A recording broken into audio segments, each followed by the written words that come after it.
హైదరాబాద్ పరిధిలో ట్రాఫిక్ నియంత్రణను పోలీసులు అత్యంత ప్రాధాన్యంగా తీసుకోవాలన్నారు సీఎం రేవంత్ రెడ్డి. గ్రేటర్ హైదరాబాద్ లో ట్రాఫిక్ పై సచివాలయంలో సీఎం రేవంత్ రెడ్డి అధికారులతో సమీక్షా సమావేశం నిర్వహించారు.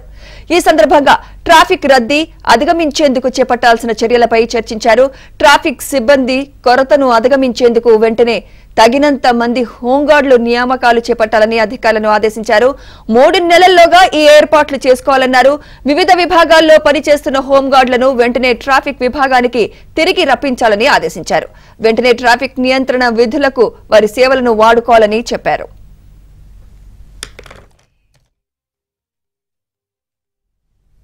మరోవైపు ట్రాఫిక్ రద్దీ ఎక్కువగా ఉండే సమయాల్లో లా అండ్ ఆర్డర్ పోలీసులను గ్రేటర్ సిటీ ట్రాఫిక్ కంట్రోల్ విధులకు వినియోగించుకోవాలని సీఎం రేవంత్ రెడ్డి అధికారులకు చెప్పారు.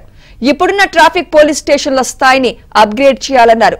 సరిపడే సంఖ్యలో సిబ్బంది ఉండేలా స్టేషన్లను పునర్వ్యవస్థీకరించాలని సూచించారు. అంతేకాకుండా సిటీలో రహదారులు జంక్షన్ల విస్తరణపై దృష్టి పెట్టాలన్నారు.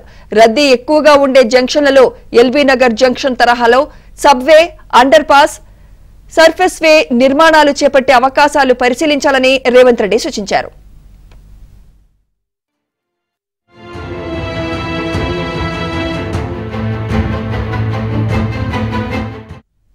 నగర పరిధిలో అన్ని జంక్షన్లు రద్దీ ఎక్కువగా ఉండే ప్రాంతాల్లో కేవలం ఆటోమేటిక్ సిగ్నల్ వ్యవస్థ మీద ఆధారపడకుండా ట్రాఫిక్ సిబ్బంది అక్కడ ఉండేలా ఏర్పాట్లు చేసుకోవాలని సూచించారు.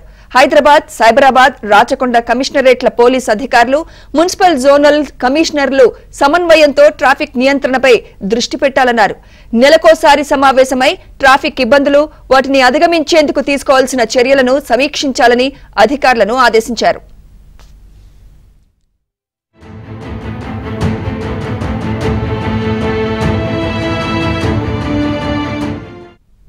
హైదరాబాద్ లో పార్కింగ్ సమస్యను అధిగమించేందుకు మల్టీలెవెల్ కార్ పార్కింగ్ సెంటర్ల నిర్మాణాన్ని ప్రోత్సహించాలన్న రేవంత్ రెడ్డి అందుకు అవసరమైన ప్రత్యేక పార్కింగ్ పాలసీని రూపొందించాలని తెలిపారు.